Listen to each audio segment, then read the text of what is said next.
Salut à toutes et à tous, j'espère que vous allez bien. Aujourd'hui, je vous présente une nouveauté de chez Snowpeak. Alors, ils ont encore changé de nom. C'était Artemis, après c'était Snowpeak, et maintenant c'est Arcea Snowpeak.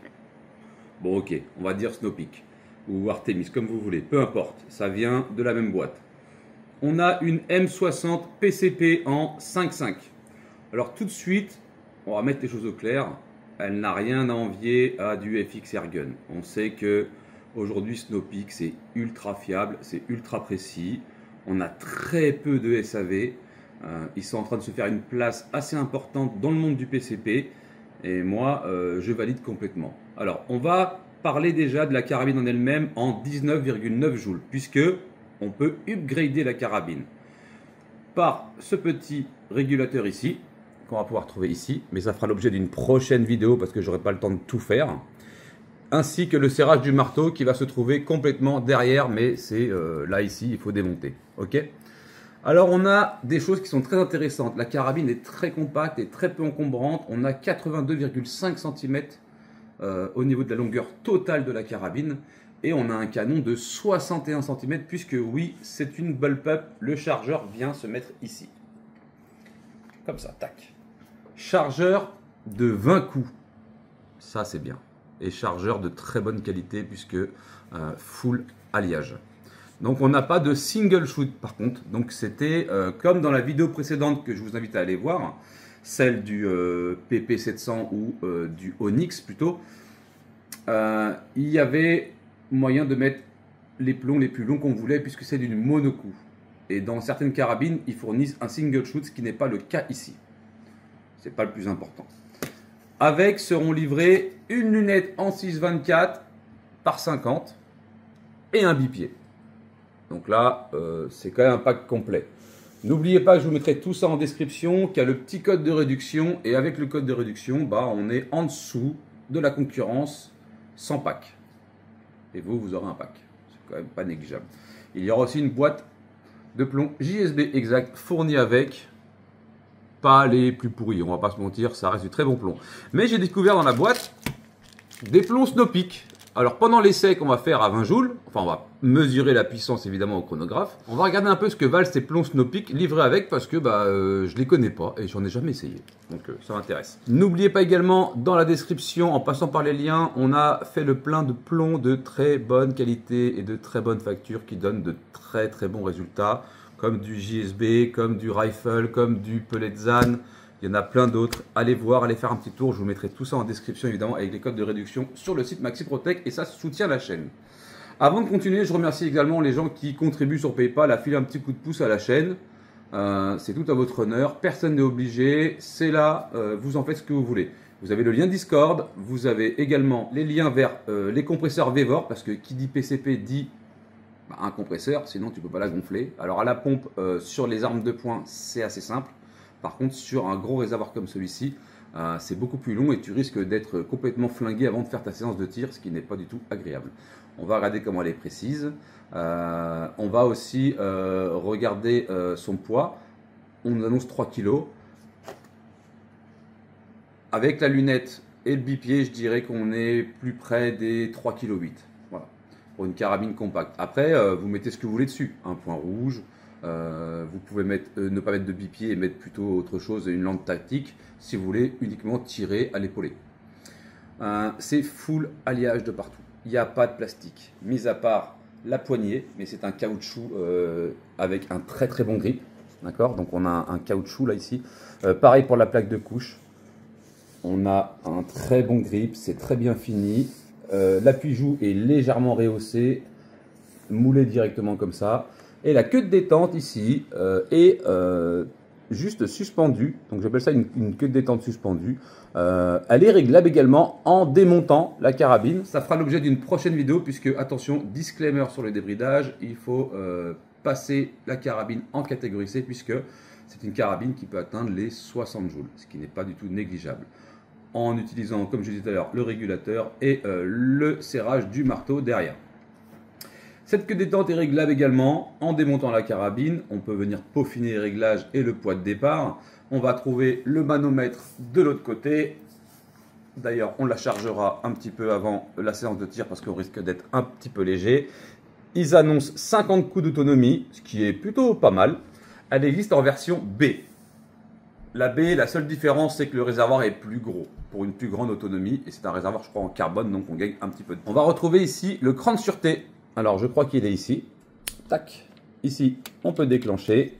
Et ici, on vient complètement verrouiller la carabine. D'accord? On ne peut pas actionner la queue de détente.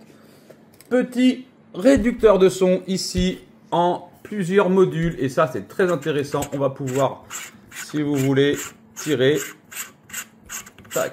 Vous réduisez le nombre de modules. Vous pouvez mettre 2 modules, 4 modules, 5 modules, etc. Plus vous en mettez, plus ce sera silencieux. Moins vous en mettez, moins ce sera silencieux. Voilà, c'est plutôt pas mal. Et c'est un réducteur de son qui fait, bien sûr, son travail. Hein. C'est pas là pour décorer. Ici, j'ai reculé le support Picatinny qui est fixé sur le réservoir PCP puisqu'il était là au début. Et du coup, je voulais équilibrer la carabine pour le tir, donc je l'ai mis un peu plus loin et avec un petit bipied. Ici, on va retrouver le système de chargement et un second manomètre de pression sur l'avant de la carabine. Ok. Et ici, le système de chargement avec le petit trou. Voilà. Donc, je rappelle, canon 61 cm, c'est quand même vraiment pas mal dans sa catégorie. Surtout pour une bullpup. 61 cm, c'est quand même, faut vraiment se le dire, 5 cm de plus que ma bite. Donc, vraiment, je trouve ça extraordinaire. Alors, le levier d'armement est très sympathique aussi. Très fluide. On a le bloc complet qui vient bouger ici. Et le bruit à vide, ça fait à peu près ça. Alors, ça fait absolument pas de bruit, c'est très discret. On va pouvoir ôter la sûreté, évidemment. Voilà, c'est le bruit de la carabine à vide sans plomb. Alors, je vous raconte pas avec plomb ce que ça va donner. Quasiment aucun bruit. Forcément, si on vient à l'upgrader, elle fera beaucoup plus de bruit. Donc, on vient tirer en arrière comme ça. Hop, alors, on vient mettre le chargeur dans ce sens-là, le plexi vers vous pour pouvoir compter le nombre de plombs qui restent. Et c'est aimanté, voilà, tac. Et on n'a plus qu'à renvoyer. Bon, là, il n'y a pas de plomb, ça ne va pas se remettre. Mais on a quand même une contenance de 20 plombs par chargeur, ce qui est pas mal. Il n'y en a qu'un de fourni avec, malheureusement, on aurait bien aimé 2. Mais pour le prix, on ne va quand même pas non plus leur demander qu'ils nous fournissent 30 chargeurs, 3 boîtes de plomb, etc. etc. Vous me direz ce que vous pensez de l'esthétique dans les commentaires. Moi, je trouve que la carabine a une sacrée bonne gueule. Après, avoir les performances, on va aller voir si elle est précise, si elle tient bien sa charge, parce que c'est surtout que si j'ai tiré 10 plombs et je vois que je suis à la moitié au réservoir et qu'ils annoncent 50, c'est chiant. Ils annoncent 19,9, attention, on va mettre une réserve quand même à ça, parce que comme elles sont à la base en catégorie C, débridées, et que pour le marché européen, elles sont limitées, il se peut qu'elles sortent moins, genre 16 ou 17. C'est pas alarmant, sachant qu'on peut venir bidouiller le régulateur et bidouiller le marteau. Dès qu'on va faire un tour avec le marteau, on va tout de suite passer à 20-25 joules, voilà, donc jusqu'à 60. Voilà, donc je vous propose de passer à l'essai. N'hésite pas à t'abonner, à liker, ça fait toujours plaisir, ça donne du soutien, ça donne du référencement, surtout à la chaîne, de la visibilité dans notre passion, parce qu'on sait très bien que YouTube aujourd'hui censure et shadowban les vidéos qui parlent d'armes, même si ce sont de la catégorie D, parce que là on est sur une catégorie D, et c'est accessible à toute personne étant majeure, donc c'est de la vente libre, il faut bien le dire, on peut tirer chez soi avec. Bon, une fois qu'on passe en catégorie C, on peut toujours tirer chez soi, mais il faut du terrain, ou alors il faut aller en stand de tir tout simplement. Mais on va pouvoir aller à chercher les plus de 100 mètres, surtout avec un canon 61 cm. Canon 61, ça reste quand même assez long, ça reste même extrêmement long, surtout dans un format compact comme celui-ci. Ok ? Le prix, ça tourne dans les 780 balles le pack complet chez le partenaire, moins 10%. Et sinon, il y a le règlement en 3 fois, mais là, les codes ne fonctionnent pas. Ok. Après, pour la lunette, si vous voulez pas garder ça, vous pouvez mettre du Save Life. Il y a aussi le lien en description. Si pour le bipied, vous voulez autre chose, il y a du Atlas, etc. Si vraiment vous voulez faire un pack vraiment énervé, parce qu'on sait très bien qu'une lunette et un bipied dans un pack, ça va pas être des foudres de guerre, même si ça fera super bien de boulot.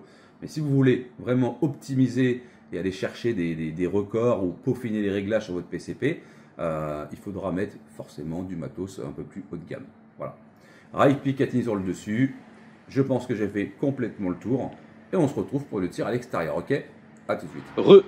Nous voici réunis ce jour pour l'essai en cible de la M60. On est à 25 mètres. Alors, on pourrait aller beaucoup plus loin.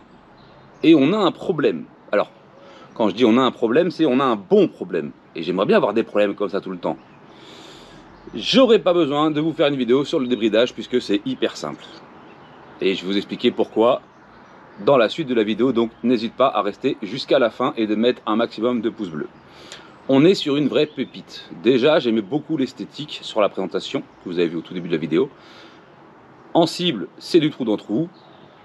Et surtout, c'est une facilité déconcertante à upgrade. Ok? Alors, des problèmes comme ça, comme je disais, j'en voudrais tous les jours. Pas comme ceux qui me sont tombés sur le coin de la gueule derrière moi. Ça, c'est un bon problème. Un très très bon problème. Alors, j'ai mis 3 plaques d'alu. On verra tout à l'heure, mais je vous explique comment on va procéder. J'ai mis 3 plaques d'alu en 0,5 mm. Donc, ça fait 1,5 mm d'aluminium. On n'était pas passé au travers avec le Onyx en 22 joules. Ok? Et j'ai mis 2 plaques de contreplaqué en 0,8, ce qui nous fait 1,6 cm, évidemment, de contreplaqué. Et on a une petite cible réactive en bas. Tout ça, vous pourrez le trouver sur Maxi, etc., etc., bla, bla, bla, bla, bla. Et tous les liens en description, le Paypal et compagnie, on en passe, et merci à vous. J'ai fait un premier test full d'origine, et j'obtenais 20 joules. 19,8, 19,7. Ce manomètre-là, il est pour le régulateur. Le manomètre de devant, il est pour savoir combien il vous reste d'air dans le réservoir. Okay, cette vis-là, elle est faite pour gérer le régulateur. Voilà. Alors, savoir que dans cette vidéo-là, je ne serrerai pas le marteau. Il n'y en a pas besoin. On peut monter à 50, 60, mais je ne ferai pas parce que j'ai pas envie de la démonter. Et il y a un tuto, vous taperez sur YouTube, Upgrade M60. Voilà, c'est tout. Et il y a un Américain qui le fait en 4 minutes, il vous explique comment on démonte ça, comment on accède au marteau, comment on le serre et comment on met les chevaux. Mais déjà, vous allez voir, restez, il y a des chevaux. Ok, même moi j'ai fait E, voilà, comme ça à peu près, E. Donc, j'ai alimenté le chargeur, ça vous connaissez, pas de souci. Et là, on va faire un petit test. J'ai mis 20 plombs, on va tirer en cible, on va mettre l'appareil photo de cible en route et on va regarder comment ça groupe et on va regarder les puissances qu'elle sort avec le régulateur serré. Alors oui, il est possible que je n'ai pas réussi à resserrer le régulateur parce qu'il faut le faire réservoir vide normalement. Ne faites pas ce que je fais, ok? Parce que bah c'est pas bien. Voilà. Vous pouvez également rehausser et descendre la plaque des couches avec une seule clé Allen, ok? Voilà, tout simplement. Bon, on est parti. On va envoyer une bastos. On va viser centre cible. Alors, je suis un petit peu haut, mais c'est pour le chronographe. Je suis désolé. Je suis pas vraiment à l'aise, mais on va voir. On a 205,4 mètres. Alors, j'ai pas réussi à le régler comme il était. Là, je suis environ à 150 bars au niveau du régulateur. Normalement, c'est livré à 120 bars. Là, on est à 205 mètres. On a 24 joules 69. Mais elle est livrée en 19,9. Attention, c'est bien sûr évidemment. Ça, après, on passe en catégorie C. Je suis pas à ma main du tout pour tirer. Hein. Vraiment, là, je suis à bout de bras. Là. Je suis un nain. Moi.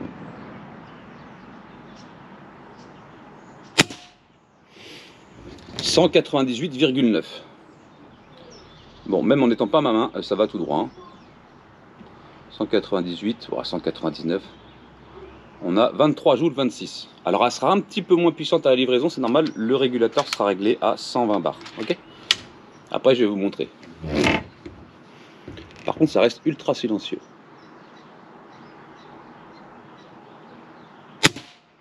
Bon, on a mis, on a 199 toujours, donc toujours 23 joules 26. C'est fluide, 20 coups. Alors, vous risquez d'être pris en regardant cette vidéo d'une envie pressante de l'acheter. D'ailleurs, je crois qu'il n'y en a pas beaucoup, il doit y avoir une quinzaine, hein, maximum, je crois.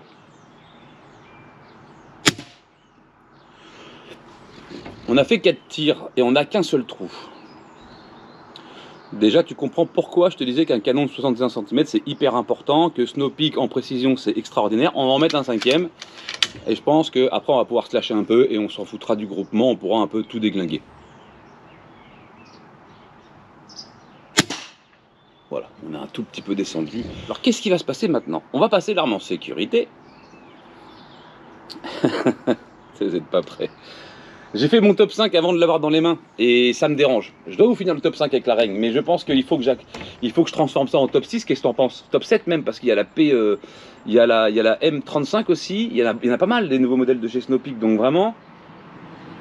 Voilà, donc ce qu'on va faire, On prend ces deux petits outils là. Alors normalement on le fait réservoir vide évidemment. Moi c'est pour la vidéo, il va falloir que je vous fasse ça bien, enfin rapidement, parce que bah, je vais pas y passer la journée. Donc là on dessert le petit contre-écrou, on va dire ça comme ça. Et on était environ à entre 130 et 150 bars de pression. Et on va venir ouvrir le régulateur avec cette petite vis, tout simplement. Là, on entend l'air qui passe.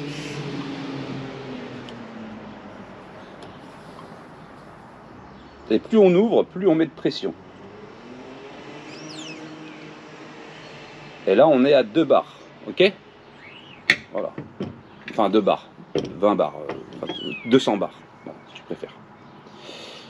Et là, je suis désolé, mais je suis un gamin. Ça fait penser à l'Akela qu'on pouvait modifier avec juste la petite molette, là, vous savez? Et ben, c'était exactement pareil au final pour celle-là, sauf que c'est juste le petit régulateur. Et puis attendez, on n'a pas serré le marteau, hein, parce que je veux juste pas la démonter, mais on va taper des vitesses de fou, là, c'est sûr. Hein. Voilà, tac. Donc on vient remettre le contre-écrou pour pas que ça bouge, hein, c'est surtout une petite sécurité. Vous faites ça avec 2 petites clés de chaque côté, ça va aller très bien. Et après vous le ramenez jusqu'au bout et vous venez, comme on appelle ça, souquer. Alors non, vous n'allez pas zouker, hein, mais vous souquez.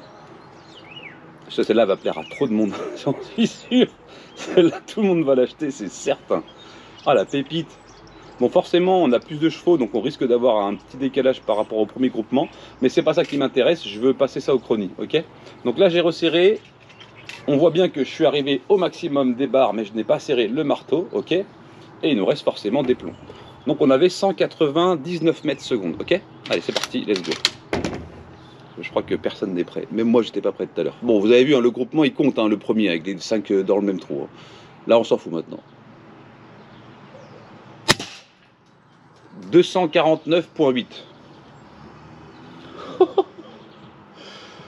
Oh putain. 36,66 joules, sans avoir serré le marteau. Vous avez vu, on est monté légèrement. 253. Ok. 37,6 joules. Alors maintenant, ce qu'on va faire, c'est que je vais la mettre en attente et on va aller taper dans les plaques. Voilà. Mais vous avez compris le système, donc si tu serres, t'es à 55 joules environ, le marteau. Ah, je me fatigue tout seul avec ces conneries. Hein. C'est vrai, hein, je me fatigue tout seul. Et putain, tu vas pouvoir aller chercher des distances phénoménales avec ça. Tu mets des plombs plus lourds.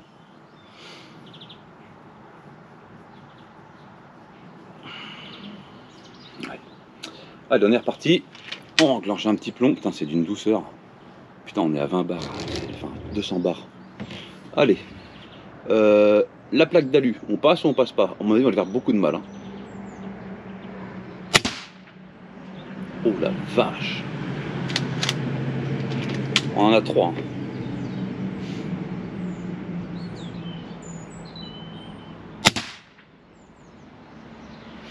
Je sais pas si on est passé. On verra. Je vais essayer d'en mettre 3 ou 4 au même endroit. Oh oui qu'on est passé. Oh que oui qu'on est passé. Et les vitesses sont impressionnantes.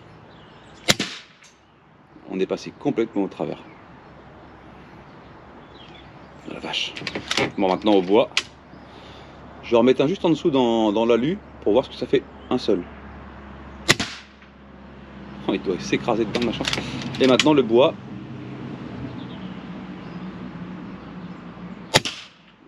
Oh, ça vise bien en plus. Je vais regarder un peu le chronographe si on a perdu un peu ou pas. Toujours à 20 bars. Alors forcément, plus tu vas augmenter les barres avec le régulateur, plus tu vas perdre en autonomie. Hein. Faut savoir que voilà, ils annoncent ça à 50 tirs avec les 20 joules de base. Si vous débridez en catégorie C, vous allez perdre en autonomie, mais vous allez gagner en distance. D'accord. Voilà. Déjà avec 20 joules, tu peux aller chercher 50 mètres facilement, 60 même, 80 même, je dirais, avec des bons projectiles. Oh la vache! on n'entend que l'impact, on n'entend pas la carabine. Le départ de la carabine, on ne l'entend pas du tout. On entend l'impact. Donc on va tirer sur le côté du bois parce qu'il était déjà éclaté. Et j'en ai mis qu'un seul. 2 dans le même trou et un seul. Ok. On va s'arrêter là pour le carnage. Parce que bon, ça fait quand même un tout petit peu de bruit au niveau de l'impact des cibles. On met en sécurité, on ouvre et on vient sortir le chargeur qui est complètement à l'arrière. Ok. Et vous voyez, j'en ai fait quelques-uns des plombs, mais il en reste encore. Donc 20 plombs, c'est extra. Et on restait encore à 252 mètres. Donc on a encore 252 mètres. Et je le rappelle encore une fois, on n'a pas serré le marteau. Allez, je vais chercher ça et on fait le compte rendu. Ça, ce sont mes joules avec l'application Estec. D'accord, voilà. Et là, c'est la bestiole. Le manomètre pour la pression du régulateur.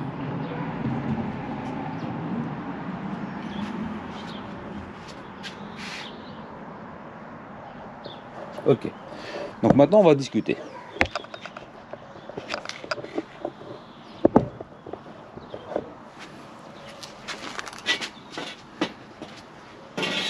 Donc maintenant que les choses ont été bien dites, on va discuter. Donc déjà les 1,6 cm de contreplaqué à une distance de 25 mètres, on est complètement passé au travers. Voilà, on a 2 impacts ici.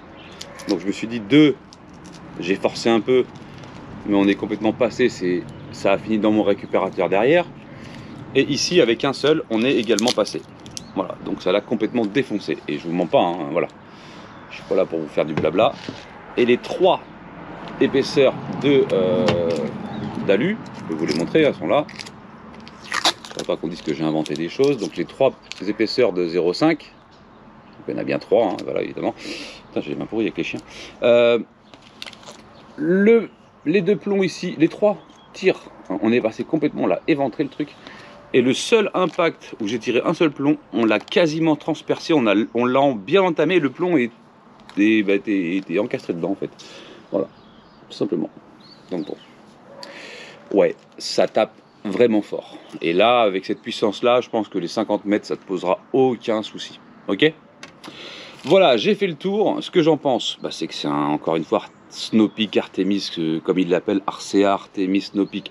J'arrive même plus à savoir quel nom il porte, je m'en fous. Peu importe, Snopeak M60, c'est 10 millions de % validé. Voilà, j'ai rien d'autre à rajouter là-dessus. C'est vraiment une pépite ce machin. Vous l'avez vu, hein, c'est pas moi qui le dis, les 5 premiers tirs, c'est le même trou. Alors oui, certes, on a du bon plomb, mais voilà, j'en suis amoureux. Et surtout, un chargeur de 20 coups. Une belle autonomie et une plage de modification hyper simple et hyper agréable. Ça veut dire que je peux redescendre. Si je vide le réservoir et que je redescends à, admettons, 100 bars, au minimum, je vais être à 15 joules. Donc pour tirer sur une faible distance et gagner en autonomie. Je vais avoir peut-être 70-80 coups d'autonomie. Après, au fur et à mesure, je peux venir desserrer, ouvrir l'air qui passe dans le régulateur pour envoyer plus de pression. Et au final, je vais me retrouver avec ces fameux 37 joules sans toucher au marteau. Si je viens serrer ne serait-ce que le marteau au niveau du ressort, comprimer le ressort du percuteur, on va avoir 55, au moins 55 joules. Au minimum 50, voire 55 joules. Voilà. Donc déjà 36 joules, il faut savoir que ça commence à tabasser sévère. Hein. 37 même, on a eu 37,30. Voilà, c'est tout ce que j'ai à vous dire. Je vous mets tout ça en description. Il n'y en a pas beaucoup, je crois qu'il y en a une quinzaine. Hein. Je ne veux pas dire de bêtises, il y en a une quinzaine et les prochaines seront disponibles que, alors, ou fin février ou début juillet, je ne sais plus. Parce qu'il y a tellement de modèles en ce moment qui sortent que je ne sais plus ce que m'a dit Jonathan. Voilà, en tout cas, bref, il n'y en aura pas pour tout le monde, ça c'est sûr. Voilà. Et puis sur les autres sites, je l'ai vu, elle était déjà en rupture de stock. Et nous, on est les moins chers avec le code de réduc. Donc voilà, il n'y a pas à tergiverser du fion. Passe par mes liens et ça fait plaisir, ok? Je te fais une bise, merci de commenter, de liker un maximum cette vidéo. Et j'espère que le contenu t'aura plu, ok? Et merci encore une fois à tous ceux qui soutiennent, qui souscrivent à la chaîne, qui font un petit don, etc. en vue de la situation actuelle, ok? Ça va pas durer, ça va pas durer. Bon, on connaît la justice, on verra, ok? Mais c'est ni amusant pour moi, ni amusant pour vous. Voilà, et surtout pas pour moi, parce que c'est moi qui le subis, et ma famille. Allez, une bise, tchuss!